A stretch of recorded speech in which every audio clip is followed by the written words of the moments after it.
కూర్చోవాలమ్మా, నువ్వు కూర్చోవాలా, బాజాప్తో కూర్చోవాలి. నువ్వు నేనే నిలబడతా. ఎవడో ఒక ఆఫీసర్ ఎవరైనా వస్తారు కదా, వర్కర్లంతా లేచి నిలబడతారు. దేనికి నిలబడతారమ్మా?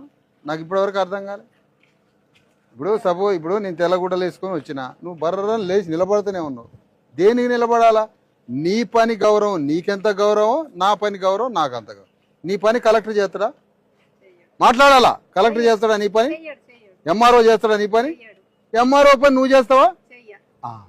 అంటే నీ పనికి ఉండాల్సిన గౌరవం నీకుండాలా, ఎంఆర్ఓ పని గౌరవం ఎంఆర్ఓకి ఉండాలి. ఎంఆర్ఓ వచ్చి ఎందుకు లేచి నిలబడాలా? పోనీ నువ్వు వస్తుంటే ఎంఆర్ఓ లేచి నిలబడతారా? ఎవరి పని వాంది. అదే డిగ్నిటీ ఆఫ్ లేబర్. వేరే దేశంలో ఇట్లా ఉండదు. ఓరి రాగానే బలాపరాన్ని లేచి నిలబడతారు. బాజాప్తగా కాలు మీద కాలు వేసుకొని కూర్చోవాలా. మున్సిపాలిటీ వర్కర్స్, గ్రామ పంచాయతీ కార్మికులు అంటే కాలు మీద కాలు వేసుకొని కూర్చోవాలి.